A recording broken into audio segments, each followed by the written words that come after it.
My name is Alice Knapp. I'm president of the Ferguson Library. Good evening and welcome to our first virtual civility lecture.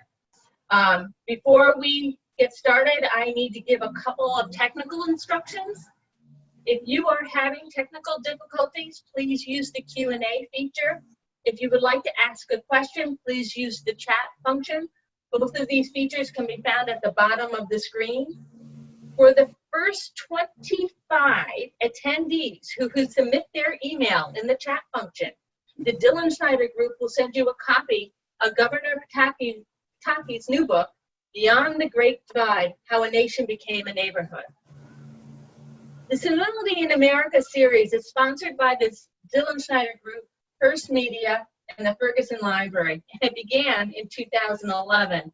Each year we say, have we explored this topic enough? And we always come back to the conclusion that we need to explore it a little bit more, and now seems more important than ever. Tonight's program will be recorded, and as I mentioned, available on the Ferguson's Library website, along with an archive of past programs. George Pataki was the 53rd governor of New York State, serving from 1995 to 2006. He guided New York during the aftermath of 9/11, as well as the financial crisis of the early 00s. By the time he left office, he had accomplished the near impossible, the adoption of the New York State budget on time. George Pataki made the environment and open space preservation a top priority of his administration, conserving land statewide and advocating for cleaning up the Hudson River. Since leaving office, the governor has focused on environmental and climate changes. John Bruning will be our moderator tonight. He is the editorial page editor, and we're delighted to have this program and hosting it virtually. And with that, I'll hand it over. Okay, I'm John Brunick, the editorial page editor for The Advocate in Greenwich Time. I'm going to immediately go off script because I want to take advantage of this captured audience because I know how much the library means to this community. And I thought you'd want to share some virtual applause for Alice herself because I just recently found out she was named the recipient of the 2020 Peggy Sullivan Award by the American Library Association. Folks, this is a national award. It specifically honors library administrators for the service to children. I know if you live in all the work Alice has done for that. This is a big deal, and I thought it would be a good time to make Governor Pataki jealous of the talent we're lucky enough to have here in Connecticut. So I know you can only kind of give her a shout out, but I wanted the audience to I like to break some news sometimes too. So now let's move over to the book. The book is Beyond the Great Divide, How a Nation Became a Neighborhood. As Alice said, 9 years, we've had memorable speakers in this series throughout this time. A few of the books we focused on have been as direct in addressing the issue itself of civility. The governor specifically traces the arc from the surge of patriotism those of us who were around all recall in those days, to the great divide in our nation today in 2020. As Governor Pataki reminds us in the new book, the events of September 11th momentarily erased party allegiances, personal differences, turned all Americans into neighbors. Adam, it says while encouraging a rebirth of civility. Bottom thing about joining, not the top. Are we still there? You're still here, John. I'm still hearing you. Sorry, yeah, I heard somebody else. Did you? Yes. I'm sorry. Governor Pataki, while encouraging a rebirth of civility, he doesn't hold back from resisting critiquing the current leadership. I have to say, plays very fair in assessing both major parties. If anything, Governor, you sound to me like you'd make a pretty good editorial page editor. The book, it's tender, it's candid, it's bold, and it's funny in unexpected moments. So I really would encourage you to read it. One of the greatest accomplishments for me was that it humanizes the key decision makers in those days, in the days after the towers fell. That includes President Bush and Governor Pataki himself. So Governor, I want to start by asking you this. These had to be emotional memories. It's a tough place to revisit. You've kept these memories for 20 years. How difficult was it? How emotional was it to pause and actually know you were going to share them, but to pause, revisit them, and put them down on paper? John, thank you, first of all. And I'm going to go off script too. And I just want to join you in congratulating Alice. That's a great achievement for you in the Ferguson Library. And just congratulations. And Alice was talking earlier about how they're going to be delivering books to children around Stanford come next month. And it's just an example of your leadership. And thank you for doing that. Then I have to thank Bob Dylan Snyder, because as Alice was saying, Bob has been instrumental in that entire period since 2011 and making sure that the Civility series has the best possible speakers in person. And then, of course, the first cyber series where you start out with low expectations that you have me. And then I'm sure Bob, as we go forward with more of these cyber events, will be very successful. And right on script, my dog just walked in. So Alice, you're not alone. Mine is out of the picture and so far quiet, but we will see as this goes on. John, back to your question. It was emotional to think back to those days and that time. And I can tell you, almost 20 years later, I still hate going down to Ground Zero. I'm very proud of what we've done there. But when I go down, I just have these terrible thoughts, emotional thoughts of the people who died, the friends I lost, the unbelievable suffering that we saw that day and the days thereafter. But it was something you just had to put aside. We had to put it aside to make sure we rebuilt Lower Manhattan well, and I believe we have. I'm very proud of that. And I also had to put it aside to finally tell aspects of the story of September 11th that hadn't been told. So I'm glad I was finally convinced and able to do it. And it was not an easy thing. It's still not an easy thing. But then, when you look at how the world changes and what we're going through now, and so many people who are suffering in so many ways, and we've all lost friends, and it just makes you appreciate that tragedies are something that are going to happen. You have to deal with them in the best way possible, and yet move on in as optimistic a way as you possibly can. It's undeniably one of the most powerful passages comes when you share, and I did not, maybe I should have, I apologize, I didn't. It was a section where you share intimate memories of joining retired firefighters to dig for the remains in the rubble, 7 stories down at Ground Zero. Would you mind sharing some of those memories? No, I'll tell you, that was one of the hardest things for me is, it was months. It goes 7 stories below ground, and it was just the pile, as it was referred to, was enormous. And finally, after months, when it was getting down near the bottom, a number of the remains of those who died hadn't been found. And I used to go down there without the press regularly to just encourage the people and to thank them. And a few times I went down, and at the bottom on bedrock, down 7 stories below, there was always these 4 or 5 retired firefighters. And they were firefighters who had lost their sons on September 11th. And they had rakes, they had their uniforms on, and they'd be down there sifting through the rubble in the hopes that they could recover the remains of their son or someone else's son who had lost their life. And it was just an extremely emotional thing. And I was there actually when we did uncover the remains of someone who had died. And there would be 1,000 construction workers working all around the site. And when remains were found, everything stopped.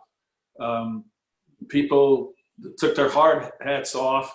A procession, with a stretcher was brought down, the American flag put over the stretcher, and they were walked up the ramp, those 7 stories to street level. And it's just something that was unbelievably emotional, and it affected me. But then you think about the fathers who were there every day. I wasn't there every day for hours. They were, and it was their son they were looking for. And admire the courage, and it gives you the strength to just say, yeah, it's hard for me, but it's nothing in comparison to what others have gone through. And if they can show this courage in the face of that enormous loss, it should be nothing for me to be able to move forward and move on. And that's what we were able to do as a state and as a country, thank God. Yeah, I'm sure you were very aware of the power of 4 specific words you put in this book and gave it some thought. I know you knew what you were doing when you did it. And those words were, "Did the terrorists win?" It's a phrase that challenges the reader to consider truths they might resist considering. I'm curious what kind of feedback you've been getting from this. The book's been out for months now. It's interesting. I did say, you have to ask yourself the question, given how divided we are today, did the terrorists win? And that was a tough thing to ask because, no, we're America. We killed Osama bin Laden and we destroyed largely Al-Qaeda. But the goal wasn't to kill 3,000 people and bring down the towers. The goal was to divide Americans. And today, as united as we were after September 11th, and I've never seen Americans like that. We weren't Republicans, Democrats, black, white, young, old, north, south. We were all Americans and we had been attacked.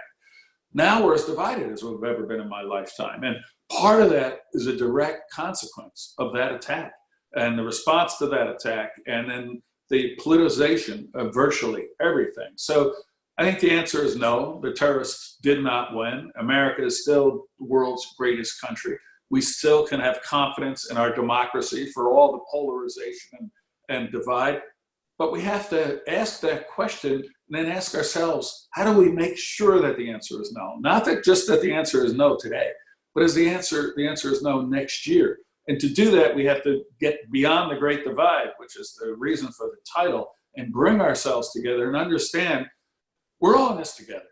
We're not in this as Republicans or Democrats. We're in this as Americans. And that was the case September 11th, and it's the case in Washington now, and it's the case with the virus. The virus doesn't go after Republicans or Democrats. It goes after people. And if you keep that in mind and understand that you're not always going to get it your way, they're not going to always get it their way, but we have to get it together. Then we can answer that question with absolute certainty that no, the terrorists haven't succeeded. But we're not there yet, John, sadly. Right. You do a very good job returning to that theme at the end of the book, and I wouldn't want to spoil I don't think you should either. It's worth the way you wrap it up at the end of the book. Thank you. But it's a very provocative question, so I'm glad you addressed it. Now, I think the audience, I don't want to get too far without asking you this. I think the audience would want to know, aside from a virtual book tour, how are you spending your days during the pandemic? We're in a virtual library here. What are you reading? Are you watching that mind-numbing TV you referred to in the book during your days in office? I shouldn't say in front of Alice that I've been watching more Netflix than reading books, but I don't want to alienate the host here. But I think like everybody else, that's been the case. But I am really lucky. My wife and I have a farm way up in the Adirondack Mountains on Lake Champlain. I often kid that I'm the last hillbilly who will ever get elected governor in the state of New York. I grew up on a little farm in the Hudson Highlands, and we have our farm up on Lake Champlain. And this is a time of year. Today we were out planting tomatoes. After this is over, I have to go get the chickens to make sure that the coyotes don't get them. So I'm regressing a little bit and just loving every minute of it. But Alice, fear not, I am still reading. I have to ask, what are you watching on Netflix? Well, we watched, I'll tell you, our son got us into The Last Kingdom. Yeah. It's a great story about English history from like the late 800s up until the 1100s. And he got my wife and I to watch the first couple. It's now 6 years or 5 years into it.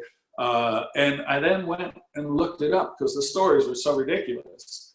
And the history was accurate. Virtually everything, all these ridiculous plot twists that were in the show historically actually happened. So I love history. And when you can have this drama and these incredible personalities portrayed on the screen, and it's actual history. I just loved it. So that's one of them, but we're watching others as well.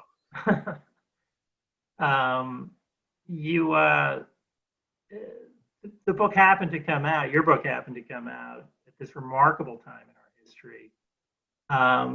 And I'm sure it's already on your mind if you were drafting a postscript in recent weeks. And that's a very textured concept. I mean, what would you be including? You know, I think about that, John, because I finished the book before, obviously, the COVID-19 virus hit us. And, you know, I was hopeful and had outlined solutions to some of the major problems like immigration and climate and things that I thought both parties could agree to. But now it's all shunted aside for the moment. Well, it's this. And on the one hand, there's sign for optimism. The $2.2 trillion CARES bill that passed in Congress, it had things in there the Democrats wanted that the Republicans didn't want, and it had things I'm sure that the Republicans wanted that the Democrats didn't want. But it was so critical that we get this relief for people who have lost their jobs and for small businesses and for America in general, that they put aside, marginalized the extremes, and passed the bill. And I think in general, that's what you have to do. You have to marginalize the extremes. You can't let them dictate the solution, or you're going to have a polarized solution that ultimately doesn't work. So there's encouragement there that they actually passed that bill. But I also just really am very saddened that Civility, to go back to Bob Dylan Snyder in this series here, just is completely absent. And an understanding that people who have a different viewpoint aren't necessarily bad people. They just have a different viewpoint. And we've got to move beyond that. We haven't yet. I hope we can. It's not even a different viewpoint about everything. It's just sometimes one or two things. You write in the book about the symbolic importance of keeping American Express. And this is something I'm sure a lot of people, even business people, sort of forgot. And clearly it was a passion for you. It was, as I said, symbolically important to keep them from moving out of Manhattan, out of the Tower neighborhood. Are there similar outreaches across the country that we have to be on the lookout for right now? I think there are. And what John's referring to is after September 11th, the mantra was decentralized. You couldn't have a world financial center. You couldn't have all the major global powers nestled together in Manhattan. They had to move. And right across from the towers was American Express's world headquarters. And I got a call on Friday, 3 days after the attacks, from the president, Ken Chenault. He goes, our board is meeting Monday and they want to leave Lower Manhattan. And it would have been a catastrophe. It would have just sent a message to everyone else who had lost their office space, who had lost employees, who were hearing this message of decentralization. We have to get out of here. And we would have had an economic catastrophe. And he and I talked, and I mentioned in the book how he didn't even have a handshake. He just had my word that we would do what they needed to have done. And that Monday they voted to extend their lease for 10 years, sending a symbolic statement that it's okay to be in Lower Manhattan. We're going to come back and we're going to be safe. And I will forever be grateful to Ken Chenault, who, Bob, I'm sure you know, for that decision. Now we have to do a lot of things like that. You know, we cannot let the airline industry die, you know, and you know, on the one hand, the idea that we're going to be giving hundreds of millions or $1 billion to a corporation like an airline corporation, you know, how insane is that? But on the other hand, we know that if we're going to get through this economically, we're going to have to fly again. And we're going to have airlines and companies like Boeing who are capable of making sure that that happens. So you have to have assistance. One of the things I talk about in the book is restoring public confidence. Right now, even if movie theaters, hotels, restaurants open, there are going to be a huge number of people who say, I'm not going to go. It's just too scary, you know, and I'm not going to risk it. Well, it was that way in Lower Manhattan after September 11th, and all throughout Manhattan. You go to 42nd Street to Times Square. Nobody was there for months because people are afraid. New York had been attacked. It had been attacked back in 1993. They didn't want to be there when it was attacked again. So we had the economic incentives to encourage people to come back, but also something symbolic. And I talk about the book, how Robert De Niro and I went shopping, and we had all the TV cameras with us, and we went out to a clothing store in Lower Manhattan, and we went to another store. He bought stuff, I bought stuff. His was really nice and expensive. Mine was cheap. I was still in government office at the time. But the cameras were rolling, and they were thinking, you know, all right, if the governor of New York and if Robert De Niro feels safe walking the streets of Manhattan and going and buying clothes, maybe I can come back. So we're going to have to do real things to provide economic incentives for places like restaurants, theaters, hotels that we're going to need to hang on while we do other symbolic things to restore public confidence that it's safe to go. You know, and I was just looking on Twitter today, there was a restaurant open somewhere, and they had the pool noodles made into hats where people would wear them so that you couldn't get too close because the noodles would bang into each other. And it looks incredibly stupid. But on the other hand, you know, maybe it's the type of thing where people are going to laugh and say, all right, well, I know I'm going to be at the appropriate distance, but there has to be real incentives. There has to be symbolic acts. And then we have to reopen everything. You know, that's the gigantic issue, because eventually the economy isn't just going to be bent. If we don't reopen, it's going to be broken. So are you saying you had a pool noodle today? Did you? We'll have the dog collars. I'm going to go on the internet after the show and see if I can find one, John.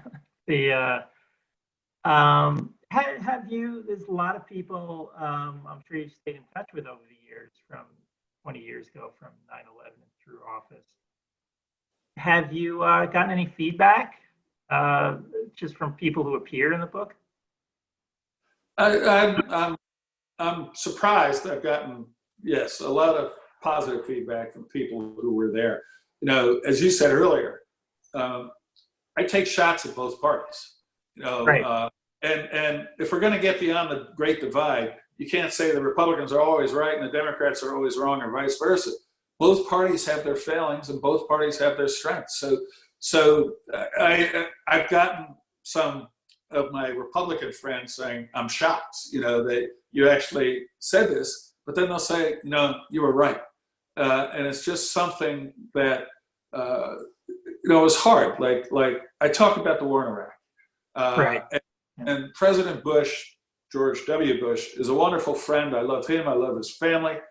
But I do think that the decision to go into Iraq, with what we know now as opposed to what we knew then, was one of the worst foreign policy decisions of my lifetime. And we're still dealing with the consequences. And we can't just pretend that that never happened, or there were weapons of mass destruction. It was a mistake. So, you know, I have friends who say, my God, I thought you and President Bush were friends. Well, we were. I hope we still are. But if you want to be honest and you want to try to move people beyond partisanship at solutions, you have to be willing to say what you think is the truth. You brought up Twitter, and I'm wondering, throughout the book, you do point to the perils of social media, and it's impossible to ignore when you're talking about civility. Anybody can just become a sniper, you know, just take their shots without putting their name on it or without considering different sides. So you're pretty specific about talking about it as contributing to this erosion of civility. Is that a genie we can get back in the bottle? You know, I wish I could answer that, you know, because then I could run for the head of the UN if I could figure out how to end the evil side of social media. One of the things I think about this sometimes, and one of the things is getting rid of anonymity, you know, where you can't use some alias. You know, why should someone writing these obnoxious, untrue, vicious things be able to hide anonymously? Why shouldn't, if you're going to go out and tweet something that you think is of value and of consequence, use your name? You know, would that have a profound impact or a positive impact? Perhaps. You know, I don't pretend to be a social media maven here. I'm pleased I was able to at least get on so I can participate in this Zoom thing today. But it is something that has a lot of pluses. I've been using it a lot to communicate with people over the course of this shutdown. But then there's the negative of this, the viciousness and the ability to be completely uncivil, given the title of this, this forum, without any consequence. I want to remind the people in the audience here, they're welcome to submit some questions through the chat function that we're happy to throw in the mix here. So please bring them on. Obviously, the governor's pretty unflinching about these things. You have a few bold proposals in the book. The one that certainly was my favorite, because I thought it was pretty provocative, was the idea about banning members of Congress as lobbyists for life after they leave office. I think many Americans it's hard to comprehend the power of lobbying, the influence, and how it shapes things that affect their lives. And you did a very good job of explaining that in the book. So I'm hoping you could share some of those perceptions of the deep influence of lobbying and why you think that would be so important. Yeah, I mean, lobbying is constitutionally protected. You cannot get rid of people's freedom of speech to approach Congress. But what we have right now is a ridiculous circumstance where there are more former members of Congress, active as lobbyists in Washington, D.C. than there are in Congress today. And what happens is you get elected, within 6 months, you'll be approached by your colleagues or others who just say, this is a great group. And you'll know that if you get defeated or don't get reelected, you're going to be able to get a job trying to influence the role of government where you make more than you do as a member of Congress. So a very simple proposal. If you serve one day in Congress, there's a lifetime ban on you ever being a lobbyist in Washington.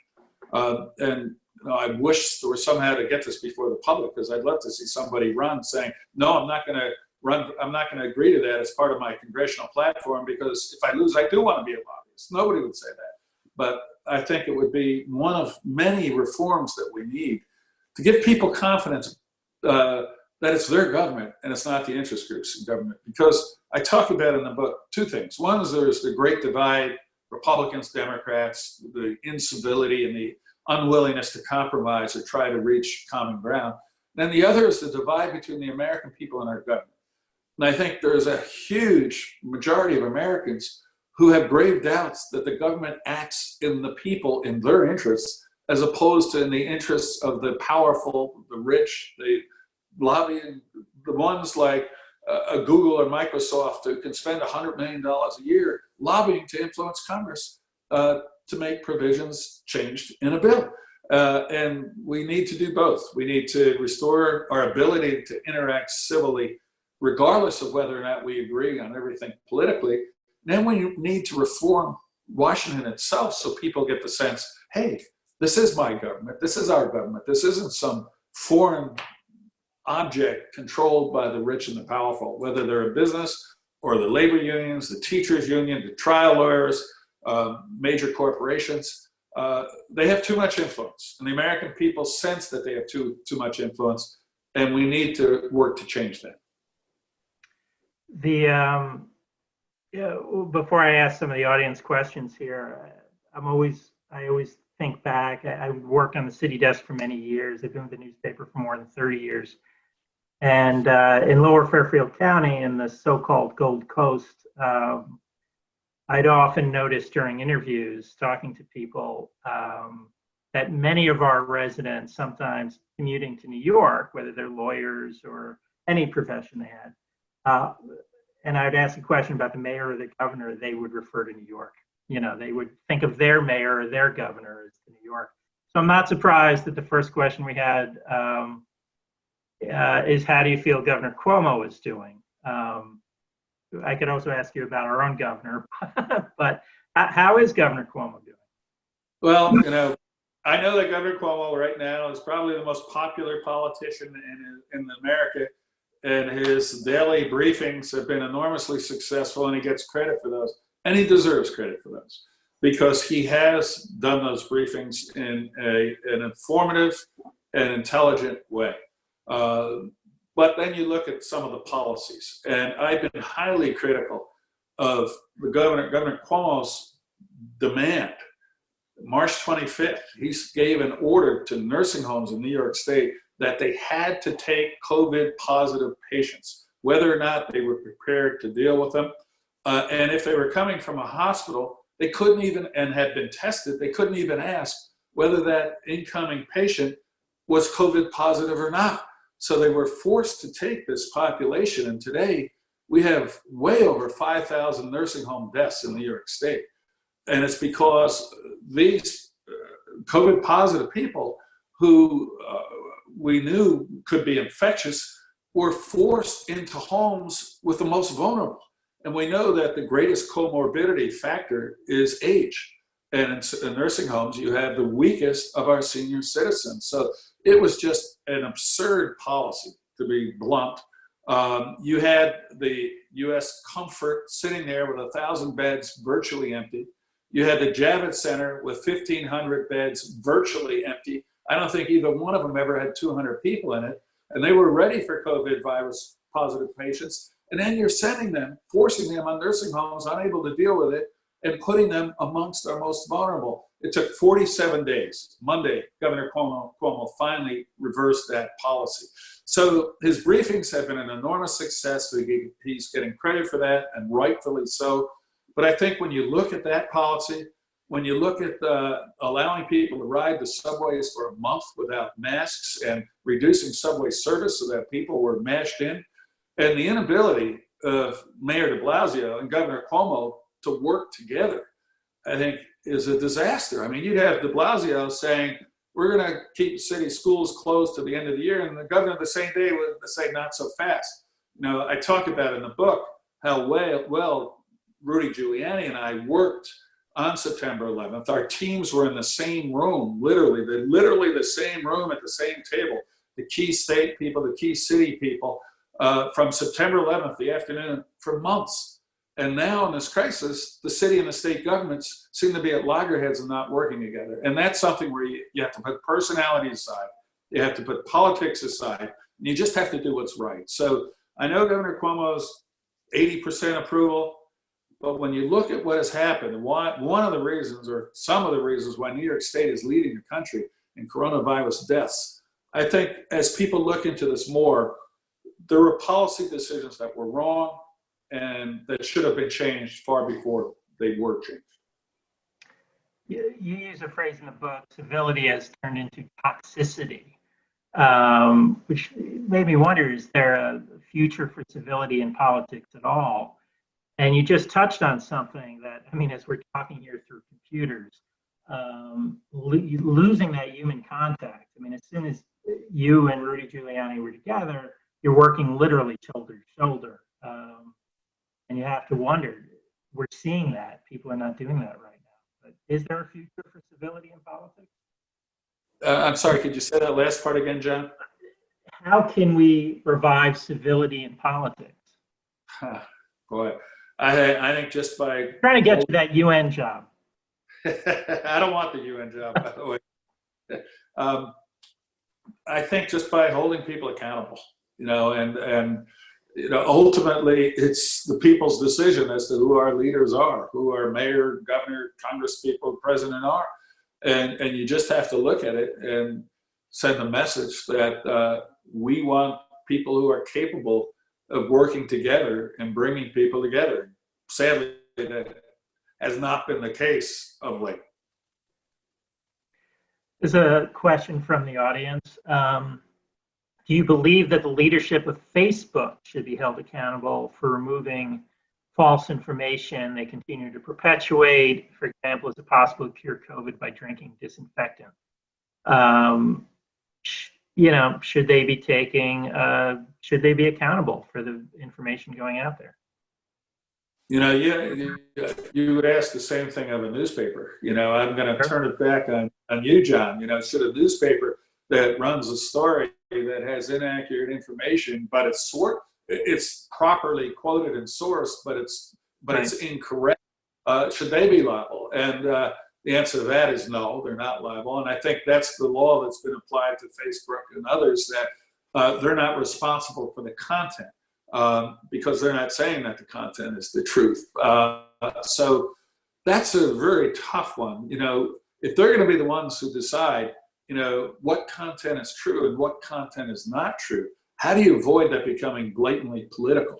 And if there's criticism of Facebook for things like you just said that are untrue, clearly, but there's also criticism for the fact that they censor certain things because they think it is untrue. And that's certainly the case with Twitter censoring groups because they don't think the message that's being conveyed is an accurate message. And sometimes if it's blatantly incorrect science, it's one thing, but if it's a political opinion, it's much more dangerous. So this is a very dangerous area. And I think one of the things we should look at is not so much holding them liable, but as creating greater competition. Instead of having Facebook as the monolith where they go out and buy every potential competitor and add it to this monopoly, essentially, of the public square, look at them and see what of their units might be able to be better serve the American people in competition than under the umbrella of Facebook. And I think Congress in both parties, after this, we get beyond this crisis, I think they're going to take a look at that. The Twitter and Facebook have such monopoly control over public discourse that they should be broken into component parts and have more competition in creating that public dialogue. Here's another question that's come in. In recent years, several high-profile New York State elected officials have been embroiled in scandal. Why did this happen? And what needs to be done to change the impression that corruption is rampant in Albany? And it's an issue we had for several years in Connecticut as well, but to tag, you're it. So, John, I got to tell you, somebody sent me a picture a few years ago, me giving the State of the State speech, and I'm standing up at the front of the legislative chamber, and behind me are the Attorney General, the Controller, the Speaker of the House, and the Majority Leader of the Senate. Every one of them left office under a scandal. Attorney General was Spitzer, who of course had to resign. The Controller was Alan Hevesy, who was convicted of misusing his office. The Speaker was Sheldon Silver, who's been convicted twice of misusing his office. And the Majority Leader was a friend of mine who misused his office. It was overturned on appeal. But every one of them. And you look at this picture and you go, my God, no wonder people have so little faith in politics and in government. I think there is one overriding solution, and that's term limits. Every one of them were career politicians. Every one of them decided from an early age, I'm going to be a politician. And they got in office and they stayed in office forever. And just as New York is a bubble and Washington is a bubble, state capitals and political clusters become bubbles where you talk to each other and you talk to those who feed off each other. So over time, you may have been elected as the most altruistic person with the most sincere beliefs, but 20 years later, when somebody says, you've been serving so well for so long, you deserve X. Too often the answer is, well, yes, I do. So I think term limits, this isn't supposed to be a political class of elected officials who represent us forever. This is supposed to be a people's democracy where people from different walks of life choose public service to contribute to our country and then go back to that previous life. So term limits, and then making sure they never could become lobbyists, because even if they leave public office, they don't leave the Capitol, they don't leave trying to influence policy. Here's another question from the audience, and you were going to get this one. This is not the UN job, don't worry about it. If you were president now, what would you be doing about COVID-19? Oh man, I'm happy up on my farm here on Lake Champlain. People are trying to put me in the middle of this. I think I'd be, first of all, constantly meeting with leaders from various groups. Obviously, the first being medical science. Not just the Washington key virologists and the others, but academicians, research, medical people, people from pharmaceutical companies constantly to find out what they think is the best science as to what we should be doing as a society, and what are the necessary ingredients to get a cure and a vaccine quickly as possible. I assume that has happened because we do see, like 70 companies working on a vaccine and companies working on other things, and I assume they are doing that in conjunction with the federal government. I'm virtually certain it is, but that's one thing. The second is meeting with leaders of key industries. We mentioned the airline industry and the restaurant industry, the hospitality industry, and all of them, manufacturers, to see how long they can tolerate this and what they need to come back. The NFIB is a group of small business organizations, of small businesses in the country. I think the first program, the PPP program for small businesses, so they could keep their employees even while they were shut down and not suffer huge financial consequences, was extremely well structured. Whether or not it's been implemented well, I don't know. But what do we need to do now for small businesses? I could talk for 6 hours, I probably would if I don't shut up here, about all the steps that should be taken. But the final one is, I think the president, the administration, and Congress should be meeting constantly. The Speaker, Majority Leader Mitchell, and President Trump put aside the politics to the extent you can. It's an election year. Put aside personalities to the extent you can. They don't like each other. And just try to see if you can find common ground on what needs to be done next. We're in a crisis. This isn't ordinary times. And in a crisis, you don't act in ordinary ways. And sitting down, as difficult as it would be, is something I think is essential. And I think the American people, if they saw a tense but civil meeting of the political leadership of both houses with the White House, they would feel a lot more comfortable about the decisions that are being made. I have a few new questions here. One is, what is your opinion on having a cap on election campaign spending? Pardon? John, I talk about it in the book. It doesn't work. Right. Now, if I'm in love with my congressional candidate in my district, I can give $2,700. Somebody can write a check for $27 million, and they do. Right now, there are hundreds of millions of dollars in the Republican congressional campaign account, in the Democrat congressional campaign account. They're probably each going to have $500 million to spend on these races, but I can't give a candidate $2,701 or they'll be corrupted by my undue influence. It's an absurd system. And the candidate has lost control of their campaign. The candidate is out there running ads with those $2,700 contributions, while the PACs and the special interests are flooding the airways with tens of millions of dollars of commercials that the campaign can't even coordinate. So I think the system is broken. It doesn't work. We have to try to get that special interest money out. And the idea that I can only give a limited amount, but $1 billion can be spent, makes no sense.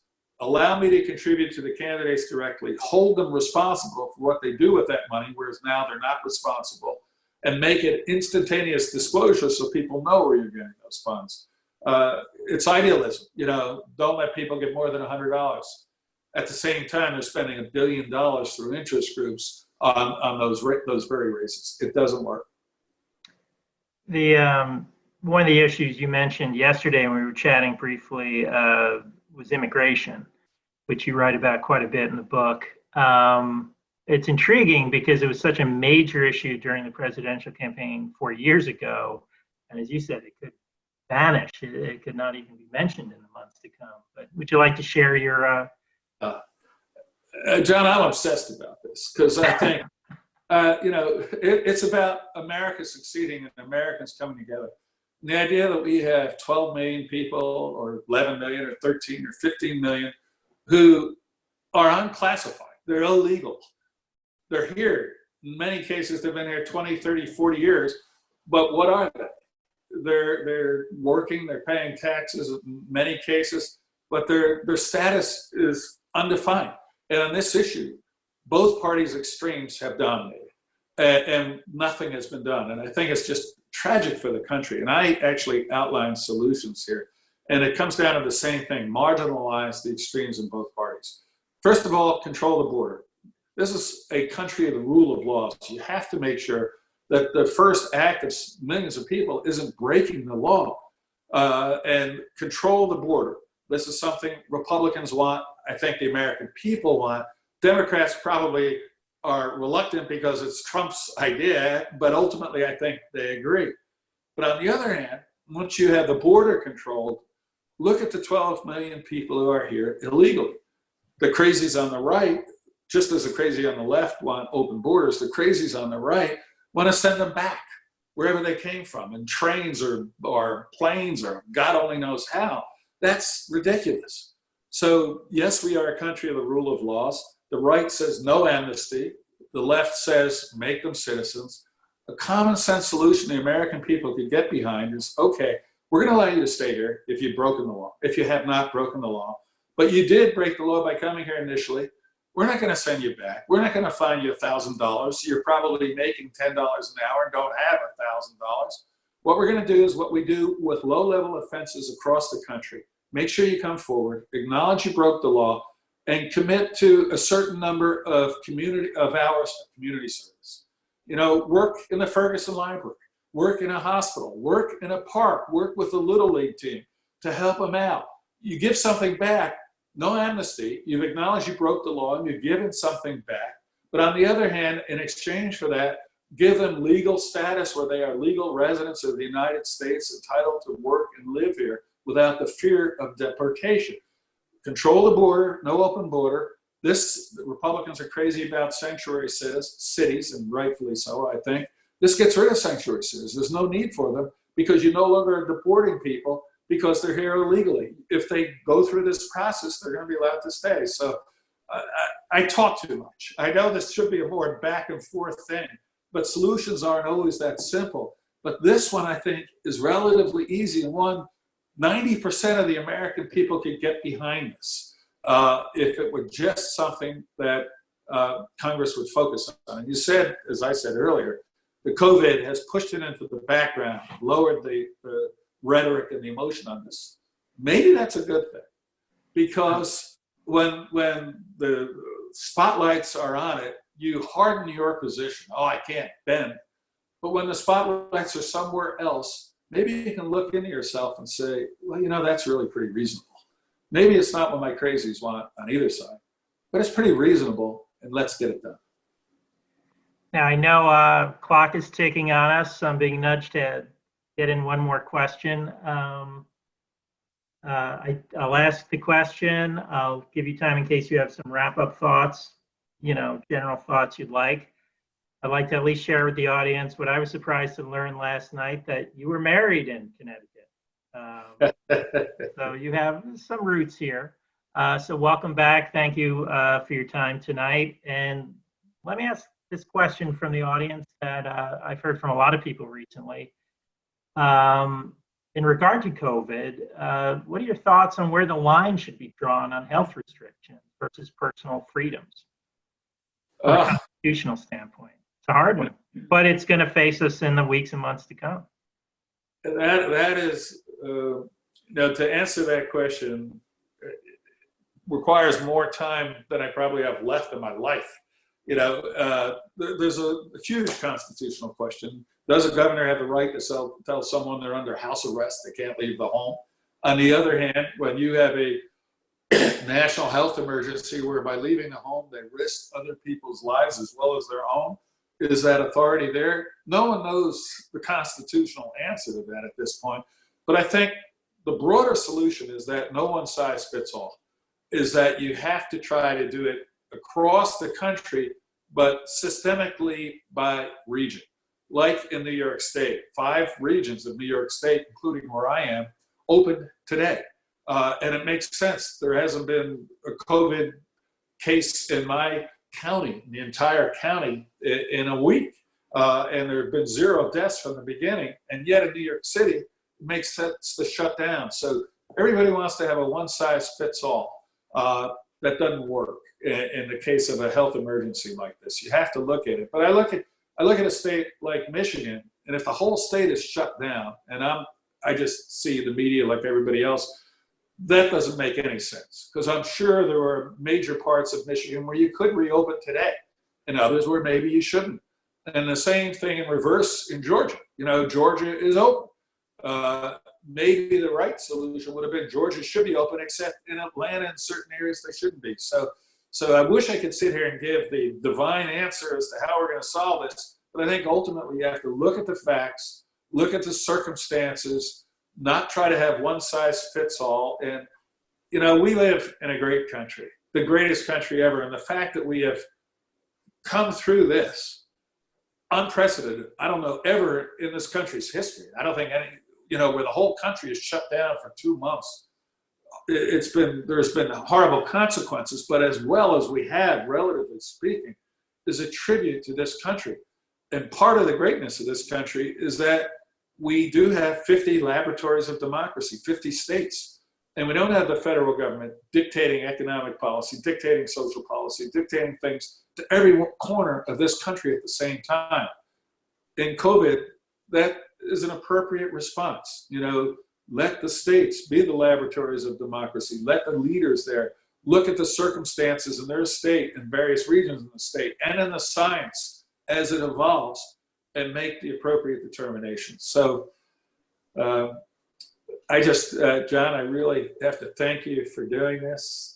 You're a glutton for punishment, obviously, between being an editorial writer and agreeing to host this. And Alice, thank you for what you've done with the Ferguson Library, and congratulations again. And to Bob Dylan Snyder, the most connected person I've ever met in my life. Thank you for using those connections to help advance these civility seminars here for the Ferguson Library.